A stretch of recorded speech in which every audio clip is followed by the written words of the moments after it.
Selamat sore teman-teman. Kita mulai yang sesi kedua ya untuk minggu ini. Saya akan menjelaskan terkait UAS dan tugas yang harus teman-teman kumpulkan 1 hari sebelum UAS. Oke, sebentar saya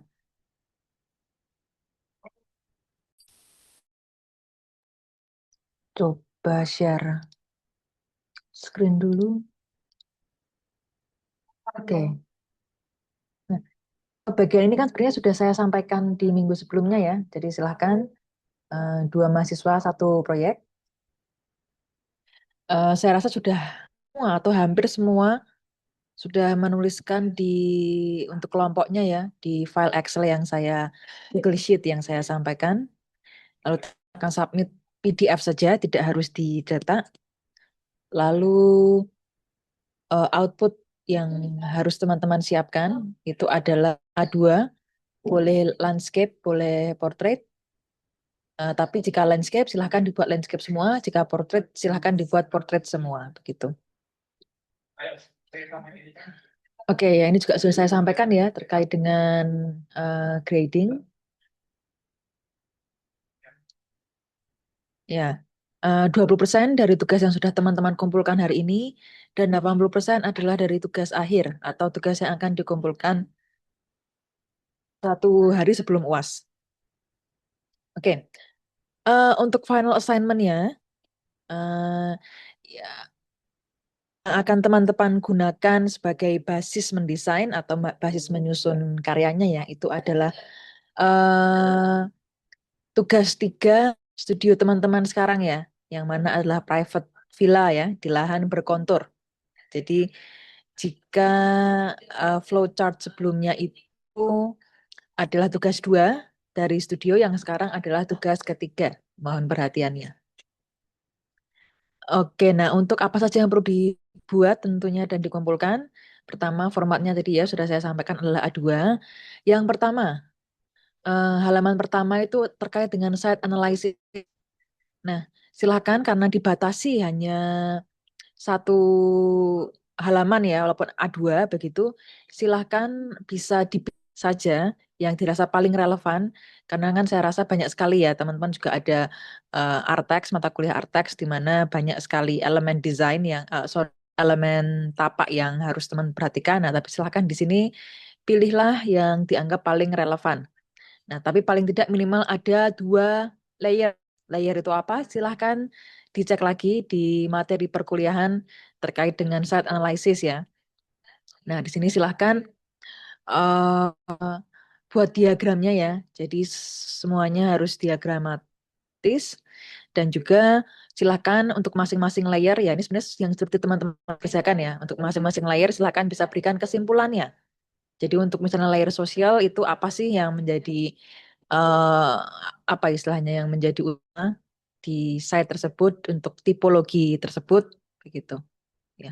Cukup 1 halaman A2 ya.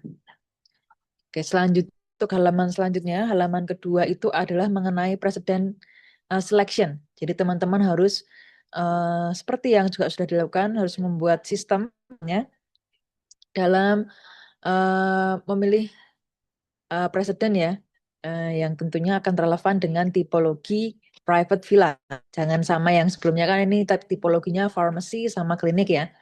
Jadi yang kali ini adalah private villa. Silahkan menggunakan cara yang sama, disesuaikan untuk fontnya ya, karena akan menggunakan kertas yang cukup besar. Ya. Untuk page 3, selanjutnya itu adalah analisis dari presiden yang terpilih. Untuk kasusnya silahkan minimal 2 ya, lebih boleh. Dan silahkan dipaparkan dengan cara ini. Jadi untuk desain aspek 1 apa, desain aspek 2 apa, misalnya ini dari eh, eh, program ruangnya, yang 2 dari fasadnya, 3 dari cara dia apa misalnya dalam cara dia mengatasi atau eh, kontur seperti itu ya. Seperti apa sih? Nah, itu selanjutnya itu adalah halaman 4, itu adalah user analysis. Nah, ini yang seperti yang sudah teman-teman lakukan. Ini silahkan bisa memilih, bisa dari interview atau bisa juga dari review mining. Jadi misalnya teman-teman dari presiden yang sudah dilakukan sebelumnya, itu teman-teman cari ke Google review atau misalnya ada ya sumber reviewnya silahkan boleh, tapi silahkan dilakukan dengan sistematis seperti ini ya. Jadi datanya dari mana, lalu dia review atau hasil interviewnya seperti apa, lalu beri tag dan tentukan tema, lalu interpretasikanlah. Jadi intinya apa sih yang bisa teman pelajari dari terkait dengan bagaimana user itu experiencing villa begitu ya. Nah ini sebenarnya kan teman-teman juga sudah melakukan ini kan ya, teman juga eh, ini akomodasi sih ya. Tapi silahkan bisa menekan yang sama, tapi juga silahkan di layout supaya fit A2 ya. Begitu. Nah, selanjutnya adalah desain flowchart itu sendiri. Untuk ini silahkan 2 halaman. Sebenarnya 1 halaman juga silahkan. Jadi 1 sampai 2 halaman begitu ya. Nah, ini juga tadi sudah saya bahas bagaimana sih desain flowchart itu yang baik ya. Jadi jangan lupa ada empat tahap dari computational thinking yang harus teman-teman terapkan. Dari dekomposisi, pengenalan pola, lalu abstraksi, dan juga eh, apa namanya berpikir secara algoritmanya ya atau iterasinya begitu ya.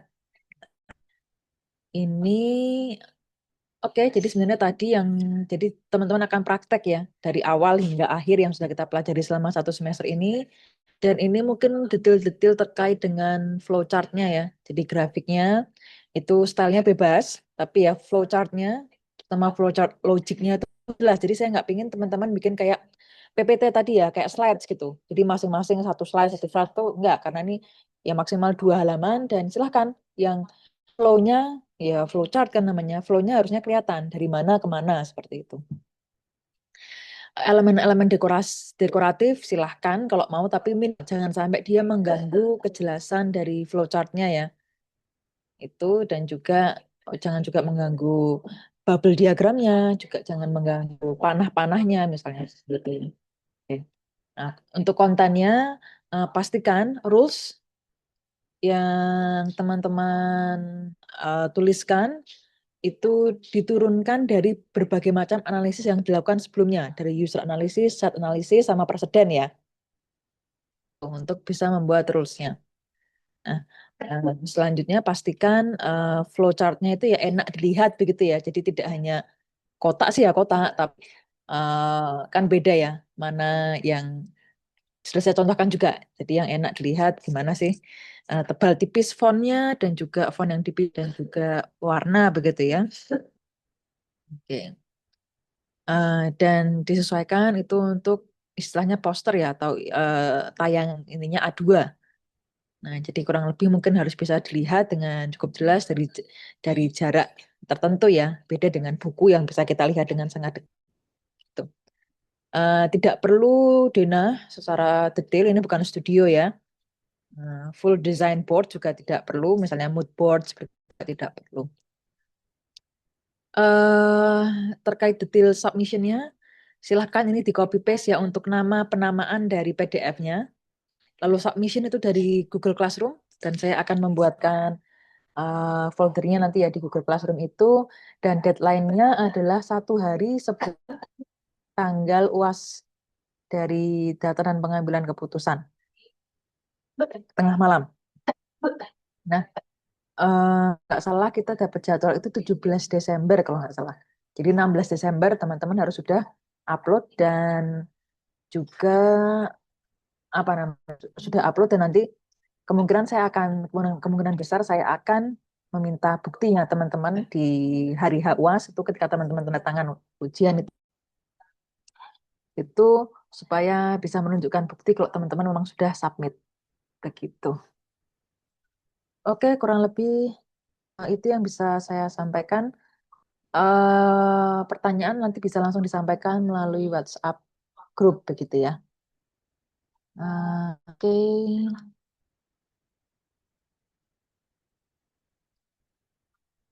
oke ya. Selamat sore, terima kasih teman-teman semua.